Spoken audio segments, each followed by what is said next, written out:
What if you had to build your home with no nails, no saw, not even a single metal tool, just mud, sticks, fire, and your bare hands?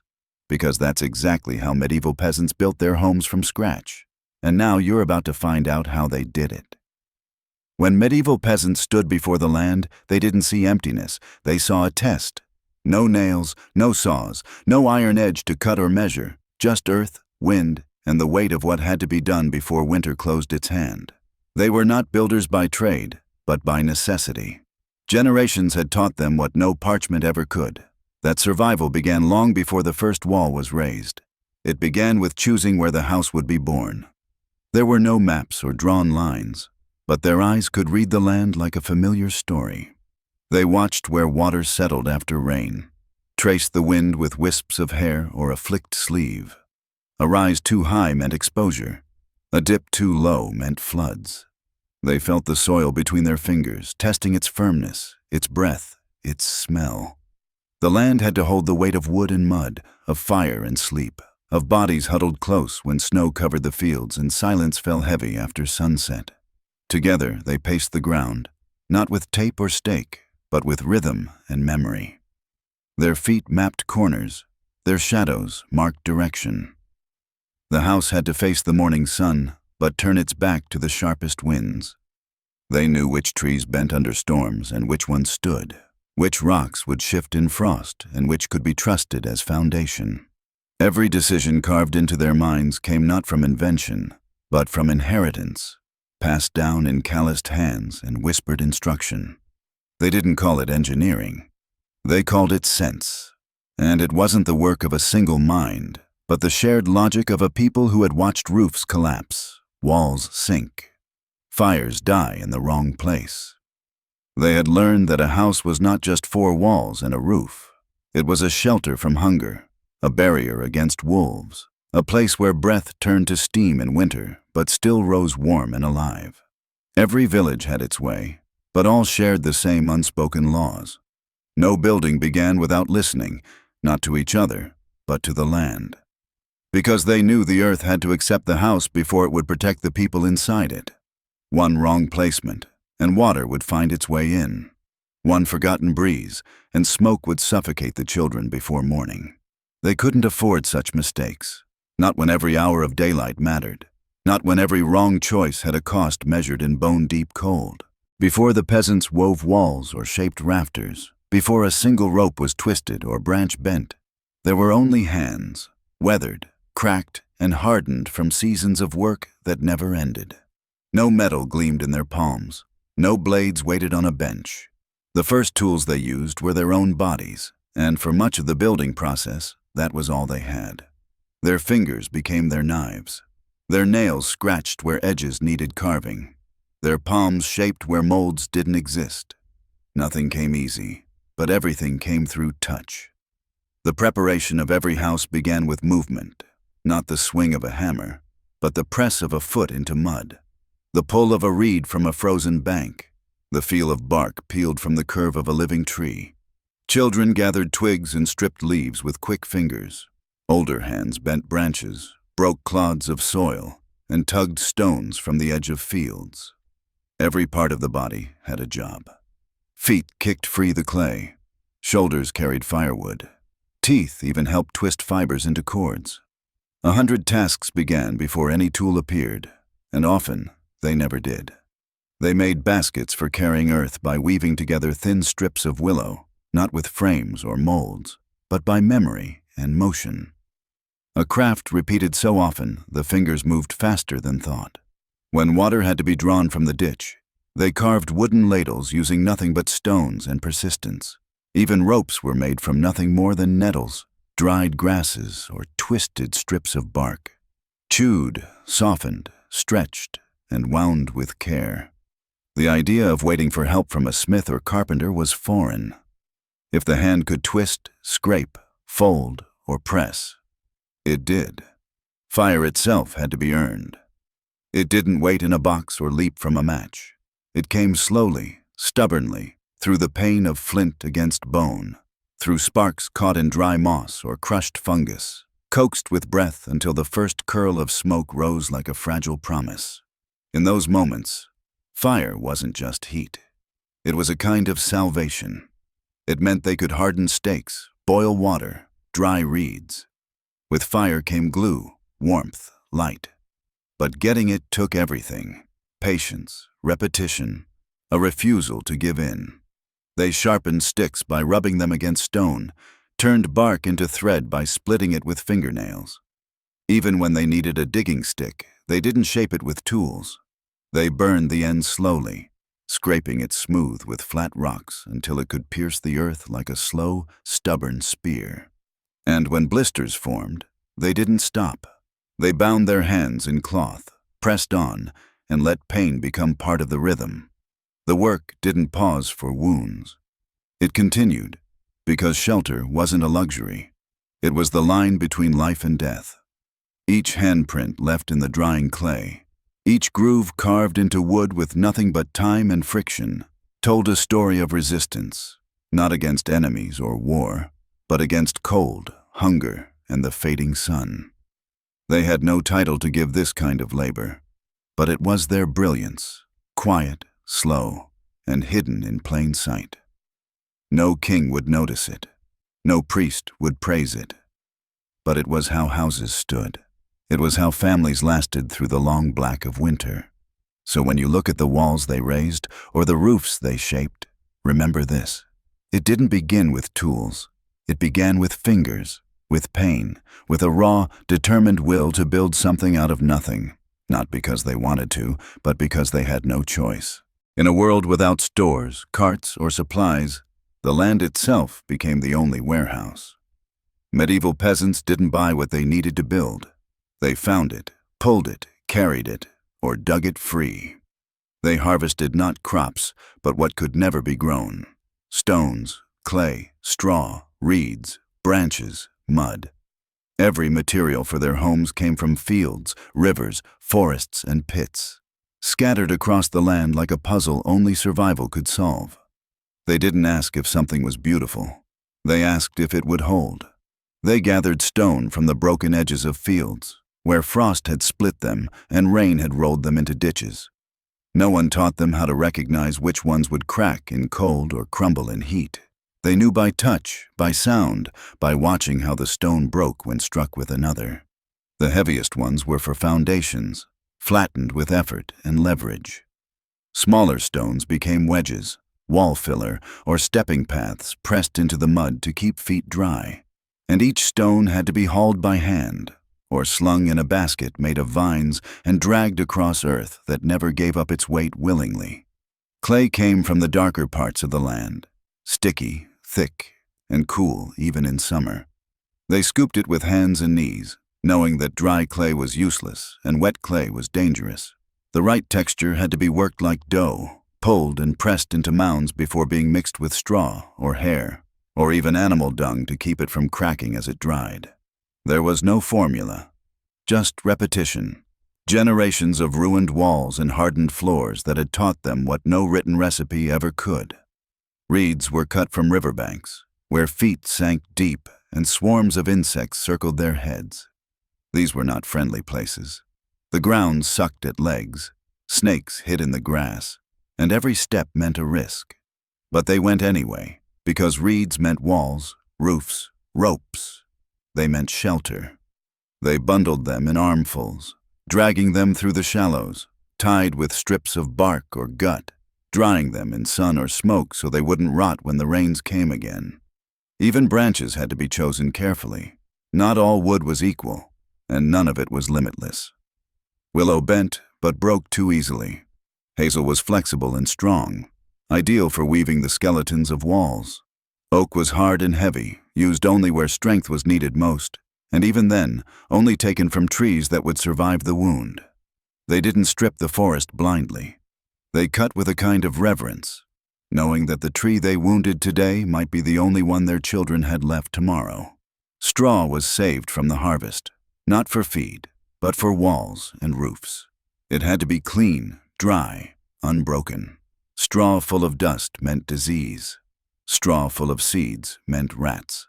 They stored it high, wrapped in cloth or hung from beams, waiting until the moment it could be mixed with clay or stacked into the thatch that would one day keep the rain out of their children's hair. Even animal dung, when dried and crumbled, became insulation, pressed into cracks, mixed into daub, burned for heat. Nothing was waste. Everything had a place. The work was endless. The gathering was slow, and every step took them farther from the spot where they had planned their home. They walked in teams, returned alone, carried bundles that left marks on their backs and shoulders for days. The materials weighed more than their bodies wanted to bear, but if they didn't gather, they didn't build. And if they didn't build, they didn't survive. When peasants began to build their homes, the first thing they made was the wooden frame, a strong and simple skeleton that gave shape to everything that would come after. This frame had to be right, because the walls, the roof, and even the smoke from the fire would depend on it. If the wood was placed wrong, the roof could fall. If it wasn't strong enough, the house wouldn't last through the winter. They didn't have hammers or nails. They didn't have saws or rulers. Instead, they used what they had: wood, rope, fire, and hands that had learned from older hands before them. They began with trees, not just any trees, but ones that could carry weight and stand through storms. Oak was the strongest, but hard to work. Ash and hazel were easier and used often. They cut them using stone tools or burned them part way and then broke them off. It was slow work. It took patience, but it worked. Once the wood was ready, they made deep holes in the ground using sticks or bones sharpened by fire. They dug by hand, sometimes with nothing more than their fingers or flat stones. Into these holes they placed the strongest posts, tall, straight, and stripped of bark, and they packed the earth around them with rocks and clay so they wouldn't move.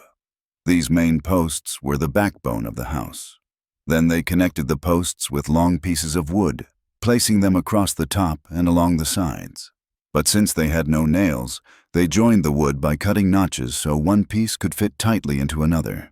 Sometimes they added wooden pins or tied parts together with cords made from bark or dried grass. These joints had to be strong because the entire roof would rest on them. If even one failed, the house could lean or break. The frame had to be built carefully. They didn't rush. They checked each post, tested each beam, and worked together to lift the heavy wood into place. Sometimes 2 people held it while one tied the corners or pushed it into a notch. The house started to grow, not up, but across, like a body taking shape, slow and steady. When it was done, it looked simple, but it was smart. It could bend a little when the wind blew. It wouldn't crack when the ground shifted.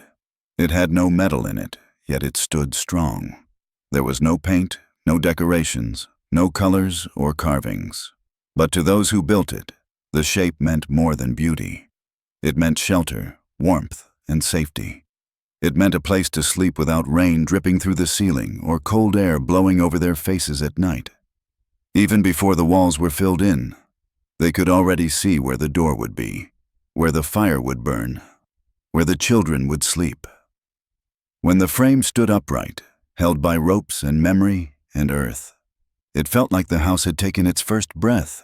It wasn't finished, it wasn't ready, but it was alive, and it would soon become the place where families would eat, rest, and survive the cold days to come. This was how they built the bones of a house.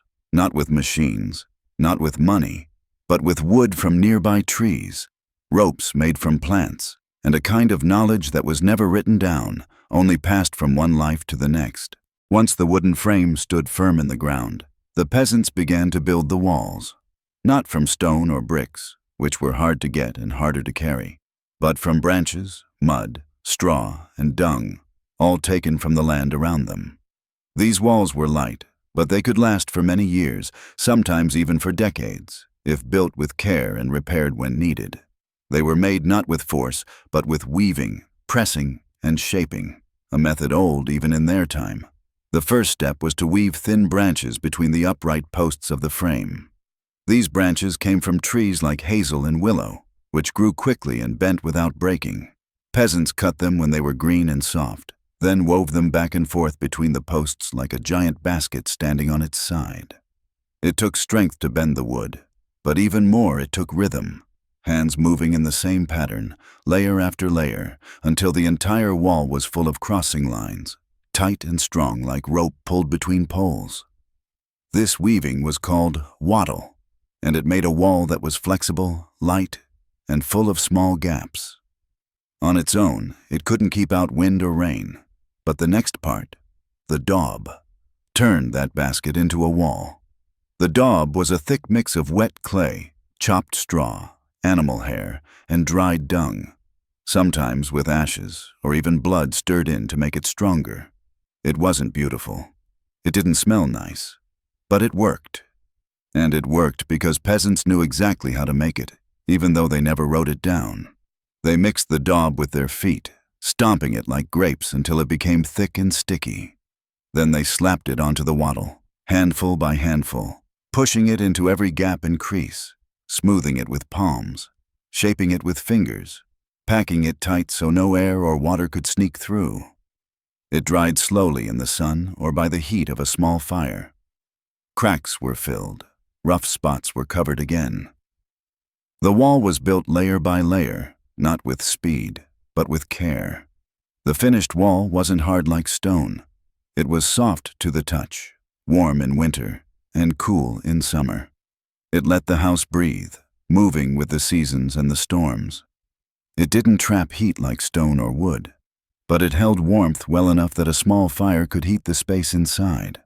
And if a wall was damaged, if an animal kicked it or a storm broke part of it, the peasants didn't panic. They mixed more daub. They filled the hole. They made it whole again. There was beauty in these walls, even if they looked plain. Each one carried the mark of the hands that built it.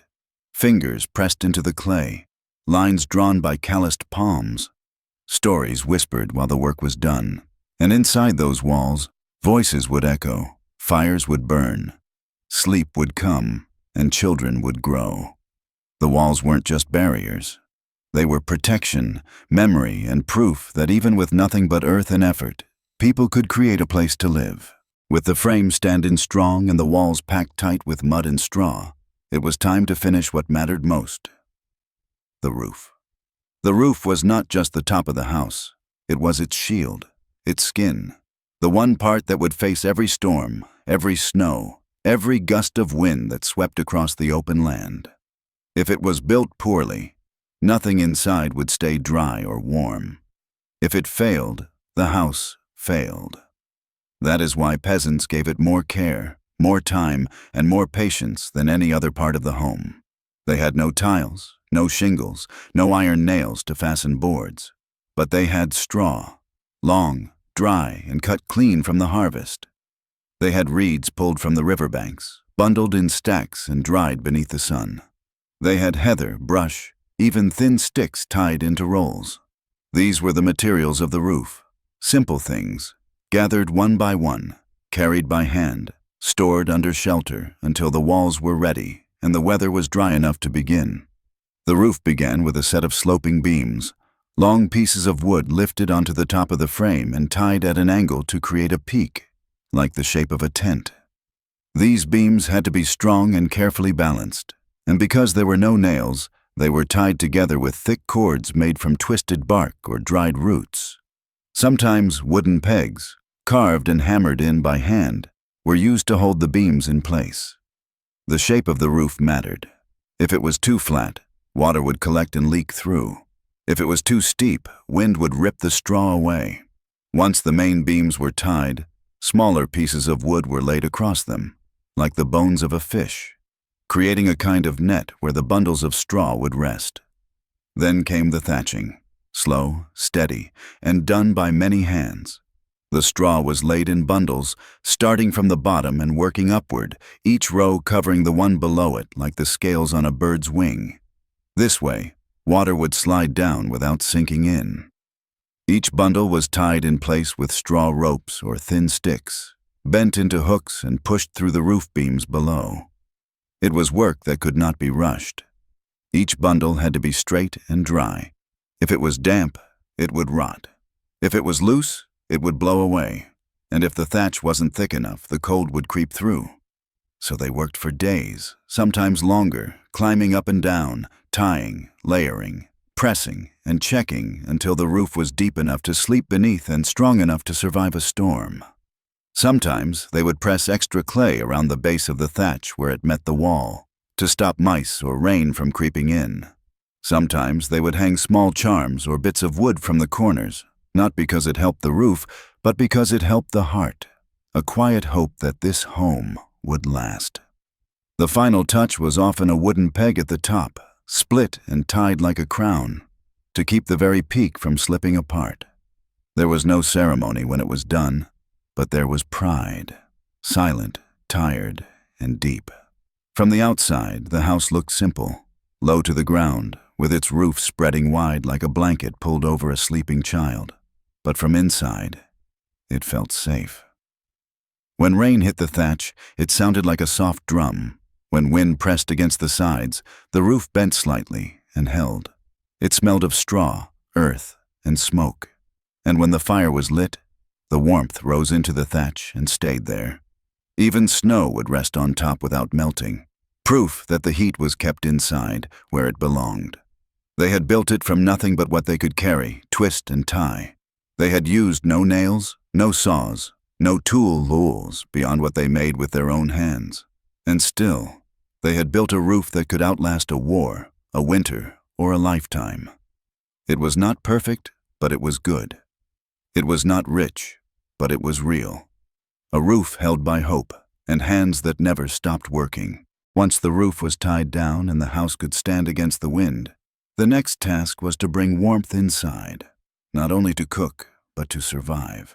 The nights were cold for most of the year, even colder in the months when the air cut through the walls and froze the ground before sunset. There were no chimneys, no stoves, no flues to carry smoke away. And yet, medieval peasants found ways to keep warm, to cook their meals, and to keep the fire burning through the longest nights. The hearth was placed in the center of the house, not near a wall or in a corner, but right in the middle of the dirt floor, where the smoke could rise slowly and spread before escaping through the thatch above.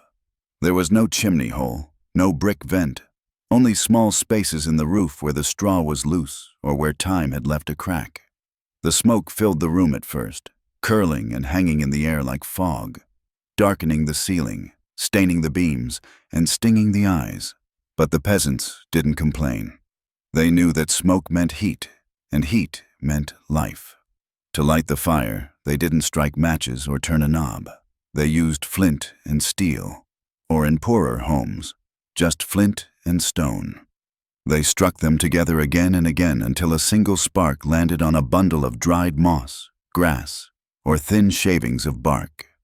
Then they blew on it gently, feeding it with breath and hope until it grew into a flame, then fed that flame with twigs, and later, thicker branches pulled from dead trees or dried piles of dung. They didn't waste firewood. They didn't have much to waste. The fire didn't sit in a stone ring or an iron stove. Often it burned in a shallow pit dug into the dirt floor, surrounded by flat stones to hold the heat. Above it they would hang pots or kettles from wooden rods, or place them on thick stones that had been heated first and would slowly cook the food from below. There were no ovens. Bread was baked in coals.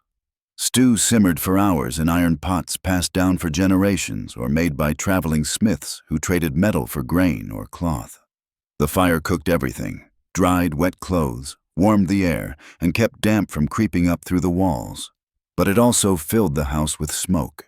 It blackened the thatch, and that smoke, in time, worked like a shield, killing insects, drying the straw, hardening the daub walls. The peasants understood this balance. Too much fire meant danger. Too little meant frost. So they managed it carefully, letting the fire go low at night, covering it with ash to keep the coals alive until morning, then stirring it back to life with just a breath and a handful of dry bark. On the coldest nights, families gathered close around the fire, sometimes even sleeping near it on raised boards covered in straw and cloth. If there was a pig or goat in the house, and there often was, it would lie close too, its warmth welcome, its breath joining theirs in the smoky air. There was no clear line between the people and the fire, between the warmth of the flame and the heat of their bodies, all resting in the same shared space. It wasn't comfort as we know it today, but it was enough. It was survival. There were no chimneys, but the house breathed. The smoke curled upward and out. The warmth spread slowly and stayed. The fire was small, but steady. And like everything else in their world, it wasn't something they could take for granted. It had to be watched, protected, kept alive. A fire that went out in the night was not an inconvenience. It was a threat.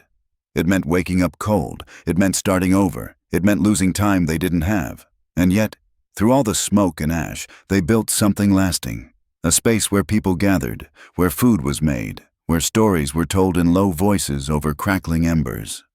It wasn't bright. It wasn't clean. But it was warm. And for peasants who had built their homes with nothing, that warmth was everything. The roof kept out the rain, and the fire kept in the heat. But there was still one more part of the house that had to be made: the floor. People today think of floors as something smooth, polished, and clean. But for medieval peasants, a good floor was something far more simple and far more important. It didn't have to shine. It had to last. It had to stay dry when the ground was soaked. It had to hold weight without sinking. And most of all, it had to stay warm, even in the heart of winter. They had no wooden boards to lay down, no stone slabs to carry from the hills, and no tools sharp enough to carve flat surfaces. But what they had was dirt, packed earth, crushed straw, old ashes, and dried dung from animals that lived close beside them. They used what they had. They turned waste into strength. They layered the floor by hand, foot, and shovel, not because they wanted to, but because it worked, and because nothing could be wasted. The first layer was often rough, full of rocks, roots, and uneven lumps. They cleared it slowly, pulling stones with their hands and pressing the ground flat with boards, logs, or just their feet. Then they began to build it up. They brought in clay from the stream beds, ash from old fires, and straw left from the harvest. But the most important part was dung, dried, crumbled, and mixed into the rest to help it bind like glue. Cow dung, horse dung, even pig dung, anything that could dry hard and stay solid, was used. They mixed these things together until they formed a heavy paste, not wet like mud, but not dry like dust. It had to be just right, thick enough to press down, soft enough to shape, strong enough to dry without cracking. Once the mix was ready, they spread it in layers, stamping it down again and again, pressing it into every corner of the house, smoothing it with hands, stones, and worn pieces of cloth. It took hours, sometimes days, to finish just a single room. When the surface began to dry, they might rub it with blood, lime, or boiled plant sap to make it harder and to keep bugs and rot from spreading. These were not guesses. These were learned ways, passed down not from books but from watching what lasted and what didn't. A floor that cracked meant cold feet and rats in the corners. A floor that held meant warmth, dryness, and quiet. And even though it was made from waste, the floor didn't smell. The smoke from the fire dried it out. The wind from the door swept away the dust. The dung itself, once dry, lost its scent and became just another part of the home, solid, useful, and forgotten underfoot. Children played on it. Bread was baked on it. People slept on straw mats placed over it, curled close with animals and blankets made of rough wool. In time, the floor hardened. It became smooth in places where people walked most. It grew darker near the fire, and sometimes shiny where ashes fell again and again.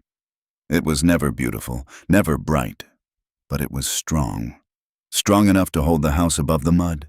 Strong enough to survive when rain soaked the ground outside. Strong enough to keep them standing when the cold tried to push its way in. To outsiders, it looked like filth. But to the peasants who built it, it was something better.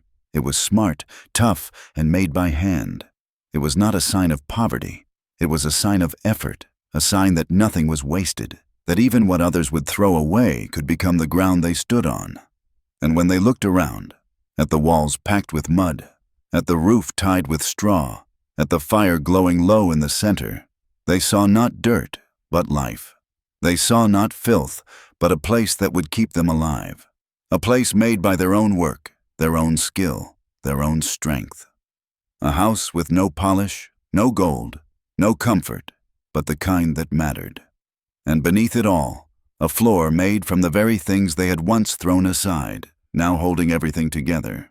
When the walls were dry, the roof tied down, and the hearth burning low, the house finally became what it was always meant to be, not just a shelter, but a place that lived alongside the people who built it. It was not grand, not wide, not filled with beauty, but it had something better. It had breath. The house wasn't still. It shifted, creaked, settled, and sighed with the seasons. It wasn't dead wood and dried clay. It was warm with bodies, full with voices, and heavy with the quiet weight of survival.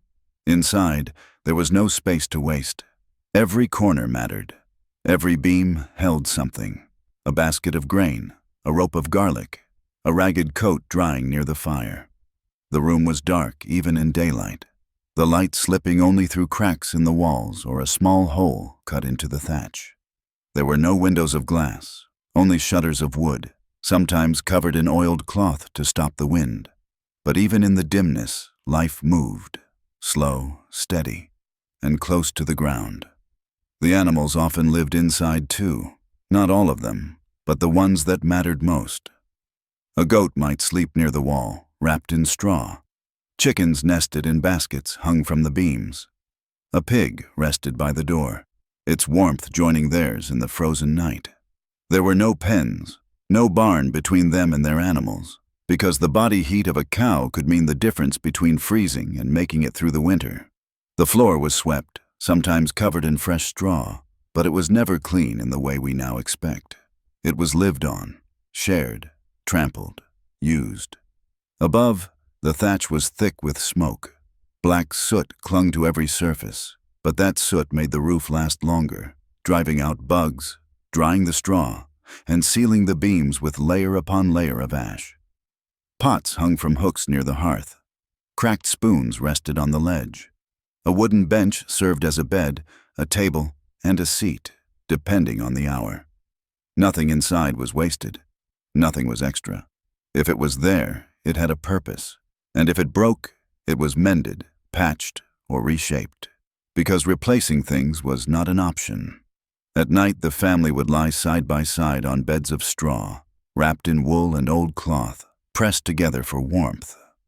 There was no room for privacy, no time for comfort. But there was safety in that closeness. The fire dimmed to red coals. The wind rattled the door. The baby might cry once or twice, then fall quiet in its mother's arms. The roof might drip in a heavy storm, or the clay wall crack in frost, but the house still held. It still protected. It still breathed. In spring, the damp smell would fade, and light would return. The door would stay open longer. Air would move through the walls, through the thatch, across the floor. The house would creak in the sun, as if stretching after months of cold. In summer, they would hang herbs from the beams, not just for cooking, but to dry the air, to fight sickness, to fill the dark corners with smell and life. In autumn, the roof would be checked again, the daub patched with new dung and straw, the floor stamped down after a season of hard use. There was no end to the work, but the house stood through it all, not as something finished, but as something alem. And as the years passed, the house aged like the people inside it. The smoke grew thicker. The walls leaned slightly. The beams softened with time and touch. But none of that meant failure. It meant the house had lived. It meant that it had kept out snow, held in warmth, watched over births and deaths, meals and silences, arguments and songs. It remembered everything, not in writing, but in every line, crack, and mark left behind by those who called it home. The houses that peasants built did not survive forever. Rain wore down the daub. Wind tore at the roof. Wood softened under years of smoke, cold, and silence. Most of those homes, built without nails, without saws, without even a single line of ink to guide their form, are gone now, swallowed by soil, flattened by time, buried beneath grass, or torn apart by change. And yet, what they made was not lost, because what mattered most was never only the walls or the roof, but the way they built, the reasons they built, and the knowledge they left behind in every act of survival. They never called themselves builders, yet they knew how to build. They never called themselves craftsmen, yet their hands remembered shapes that had never been written down. They shaped homes from the world around them, not because it was beautiful or impressive, but because they had no other choice. They made shelter from soil and straw, warmth from waste, strength from what others would never touch. And though those houses fell, the knowledge didn't fall with them. It passed on, in whispers, in watching, in doing. Some of that knowledge still lives. In villages far from roads, in fields where machines don't fit, in corners of the world where time bends more slowly, people still gather mud with their hands, still weave branches into walls, still cut thatch with a blade tied to a stick. Archaeologists uncover fragments, posts buried in patterns, stones set with purpose, traces of soot where fire once lived. And those fragments speak louder than words ever could. They tell us that peasants were not lost, not broken, not ignorant. They were builders of something far stronger than walls. They built continuity. They built memory. Their homes were not made to impress kings or survive centuries. They were made to last through a season, and then another. They were repaired, patched, changed, and lived in until they sagged and leaned. And when they finally fell, the earth took them back quietly, as if it had only borrowed its own skin for a short time. What remained was not ruins. It was understanding. It was a way of seeing the land not as something to conquer, but something to listen to. We look back now and call it primitive. We say it was basic, poor, hard. But the truth is different. What they built was not crude. It was clever. It was not weak. It was wise. Every part of their home, from the walls made of woven sticks to the fire that burned without a chimney, was made with thought, patience, and deep respect for what little they had. And in that quiet work, they left behind more than shelters. They left behind a way of life that knew how to survive with almost nothing, and still make enough. That knowledge does not belong to the past. It still waits in the hands of those who remember how to feel the ground, how to read the wind, how to shape a roof from what grows near the river, how to warm a space without wood or coal. It lives in those who still build without nails, who still know that a home does not begin with tools, but with need, with time, and with the will to keep going. So when we speak of them, those peasants who bent their backs under bundles of reeds, who mixed dung into their floors, who blew gently on a spark to keep their family warm, we are not speaking of people who were simple. We are speaking of people who understood what it meant to survive, and not just to survive for themselves, but to build something that would hold others too. If you enjoyed this story, trust me, the next ones will be even more powerful. You're about to hear things no one else is telling. Subscribe to our channel so you don't miss what's coming. If this video moved you, leave a like and drop a comment. And most importantly, share it with someone you care about. See you in the next video.